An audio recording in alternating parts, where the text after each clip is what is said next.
Hello everyone, how are you all? Today we are going to start chapter number 2 of your business studies, that is forms of business organization. Last chapters की videos में आपका कुछ ज़्यादा response आया नहीं, ये गलत बात है। आपको हर एक चीज़ पे एक्ट करना है, ओके। अगर कुछ क्वेरीज हैं तो वो आपको मुझसे पूछना है। ऐसे नहीं चलेगा कि आप वीडियो देख रहे हैं नहीं देख रहे हैं, ओके। आपको देखना ही है और उस पर रिस्पॉन्स भी करना है। चलिए, ये वीडियो आपका काफ़ी इंटरेस्टिंग होने वाला है, क्योंकि हम इसमें डिफरेंट टाइप्स ऑफ ऑर्गेनाइजेशंस के बारे में पढ़ेंगे, बिजनेस ऑर्गेनाइजेशन के बारे में, कि किस किस टाइप से लोग बिजनेस करते हैं, किस किस फॉर्म के ऑर्गेनाइजेशन के थ्रू बिजनेस किया जाता है। So let we start. तो हमारी सबसे पहले हेडिंग है जो वो है फॉर्म्स ऑफ इंटरप्राइज। अब बिजनेस इंटरप्राइज जो है कितने टाइप के हो सकते हैं, क्या क्या फॉर्म में हो सकते हैं। तो यहाँ पे आपको 5 चीज़ें दिख रही होंगी।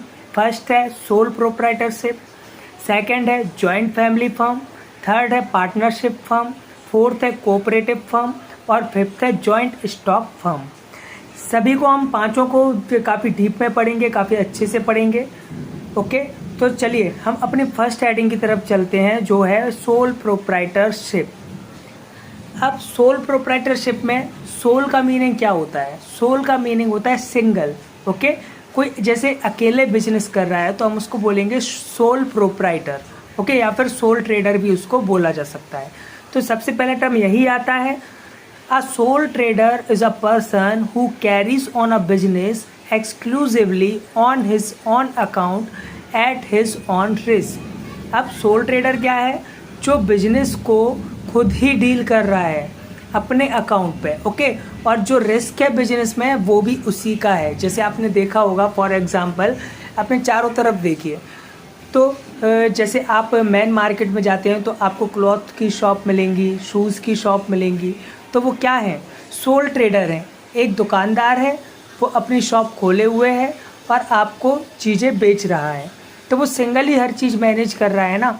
हो सकता है कि वो 1-2 वर्कर्स को अपने यहाँ हायर कर ले, बट सारा रिस्क तो उसी का है, उसी ने पैसा लगाया है और वही संभाल रहा है। तो वो क्या कहलाएगा? सोल ट्रेडर कहलाएगा, ओके। और जो बिजनेस वो कर रहा है उसे हम क्या बोलेंगे? Sole proprietorship. Now we see features of sole proprietorship. अब क्या विशेषताएं हैं, क्या कैरेक्टरिस्टिक हैं एक सोल प्रोप्राइटरशिप की? तो सबसे पहले क्या आता है? Single ownership.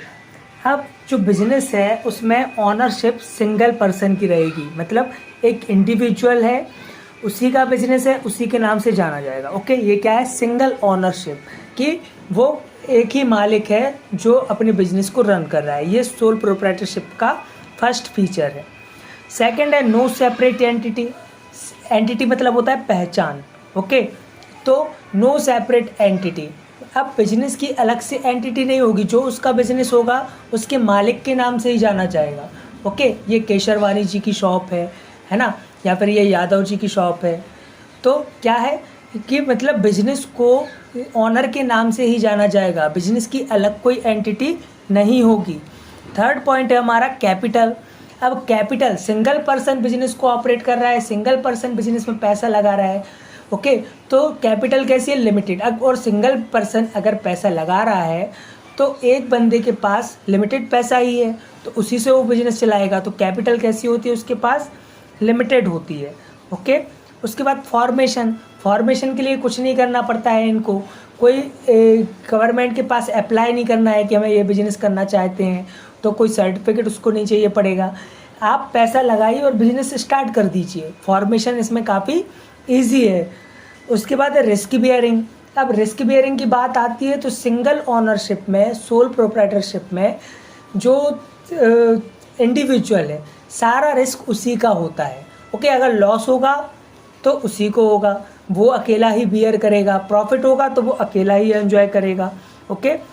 फिर आता है हमारा पॉइंट अनलिमिटेड लायबिलिटी।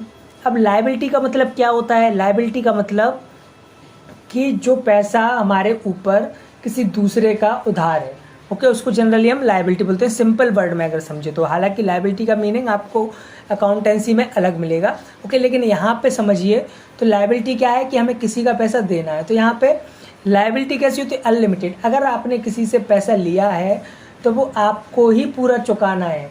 आपने जो पैसा लगाया है बिजनेस में, अगर वो पूरा बिजनेस का पैसा उठा के भी अगर लोन आपका नहीं चुकता है तो आपको घर से अपने प्रॉपर्टी बेच के देना पड़ेगा। ओके, तो लाइबिलिटी यहाँ पे कैसी है, अनलिमिटेड लाइबिलिटी, मतलब कि आपको जो लाइबिलिटी चुकानी है वो आपका घर बेच के भी चुका सकते हैं। ओके, उसके बाद है मैनेजमेंट एंड कंट्रोल। अब जो बिजनेस है उसको मैनेज और कंट्रोल कौन करता है, इंडिविजुअल। उसके बाद कंटिन्यूटी। अब ये कंटिन्यूटी जो है वो डिपेंड करती है ऑनर पे। अगर ऑनर कल को कैपेबल नहीं है कि वो अपना बिजनेस रन कर सके तो बिजनेस को वो क्लोज कर सकता है। ज़रूरी नहीं कि बिजनेस कंटिन्यू चलता रहेगा, जब तक ऑनर है तब तक बिजनेस है। Now we see merits of sole tradership. अब मेरिट्स, एडवांटेज, इम्पॉर्टेंस एक ही टर्म है। ओके, तो क्या इम्पॉर्टेंस है सोल ट्रेडरशिप की, क्या फ़ायदे मिलते हैं? तो सबसे पहला है ease of formation and closure. Business को आप आसानी से शुरू कर सकते हैं और आसानी से ख़त्म कर सकते हैं, क्योंकि आप ही को बिज़नेस संभालना है। सिंगल ट्रेडर है यहाँ पर, है ना, तो अकेले ही उसको सब चीज़ें करना है, तो अकेले ही स्टार्ट कर सकता है और ख़ुद के डिसीजन से क्लोज भी कर सकता है। तो ease of formation and closure. Second है फ्लेक्सिबिलिटी। अब उसी को सारे डिसीजन लेने, उसी को मैनेज करना है, तो वो चीज़ों को अपने हिसाब से सेट कर सकता है। वो चाहे तो 9 बजे अपनी दुकान खोले, वो चाहे तो 11 बजे अपनी दुकान खोले, अपने हिसाब से हर चीज़ फ्लेक्सिबल कर सकता है, चाहे टाइम हो चाहे कोई भी चीज़ हो। ओके, थर्ड है क्विक डिसीजन मेकिंग। अब उसी को फैसले लेने हैं तो ज़्यादा वो सोचेगा नहीं, जो भी डिसीज़न होगा क्विकली ले सकता है। तो क्या है, quick decision making. Secrecy of information. अब मालिक वही है, एक सिंगल मालिक है, तो सारी चीज़ें उसके लिए सीक्रेट रहेंगी, उसको किसी से शेयर करने की ज़रूरत नहीं है। Direct incentive. अब जो भी बिजनेस में प्रॉफिट हो रहा है उसी का है पूरा का पूरा, कोई पार्टनर नहीं है, कोई अलग से और भी ज़्यादा ऑनर नहीं है बिजनेस की, अकेला एक वो ऑनर है, तो सारा प्रॉफिट भी उसी को मिलेगा। Direct incentive. Okay, sense of accomplishment. Sense of accomplishment में ये बोल सकते हैं कि जितने भी उसका मान लीजिए जो भी वो काम कर रहा है ना, उसे ही पूरा करना है वो काम।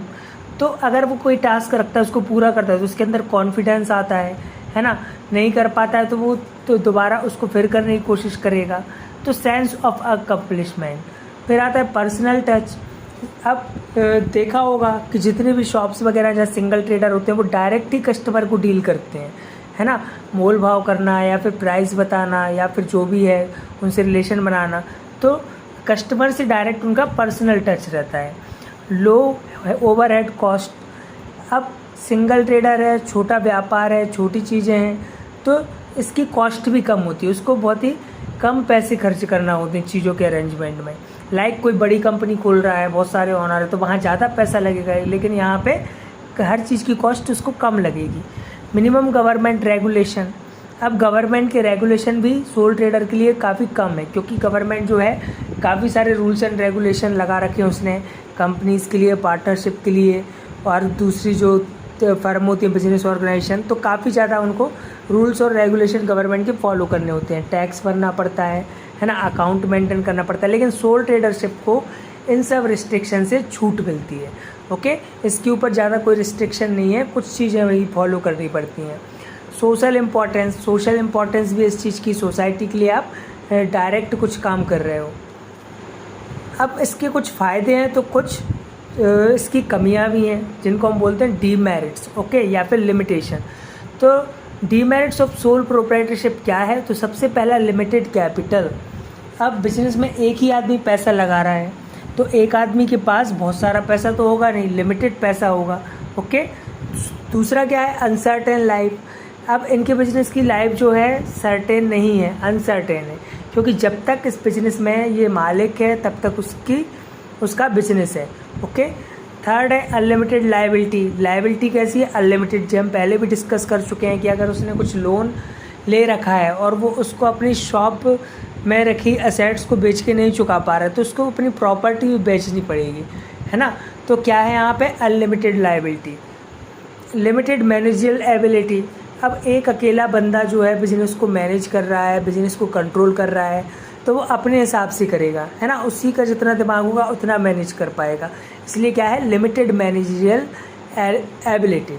उसके बाद है अनसाउंड बिजनेस डिसीजन। अब फिर वही बात आ गई कि अकेले ही उसको सब चीज़ें मैनेज करना है, कंट्रोल करना है, तो एक अकेला उतने आइडियाज़ डेवलप नहीं कर पाता। तो क्या है, अनसाउंड, मतलब कि ज़्यादा अच्छे बिजनेस डिसीजन नहीं होते। फिर है non availability of economies of large scale. अब लार्ज स्केल की जो इकोनॉमी है वो उसको अवेलेबल नहीं हो पाती। जैसे देखा होगा कि बड़ी बड़ी कंपनीज़ हैं, उनका पूरे जो गुड्स एंड सर्विसेज हैं वो पूरे इंडिया में बिक रहे हैं, जबकि अगर कोई सोल प्रोप्राइटरशिप है वो सिर्फ एक मार्केट में अपना गुड्स सेल कर पाएगा। ओके, तो क्या है, non availability of economies of large scale. I hope ये वीडियो आपको पसंद आया होगा। इसकी जो रिमेनिंग टॉपिक हैं वो हम नेक्स्ट वीडियो में डिस्कस करेंगे। Thank you so much for watching the video.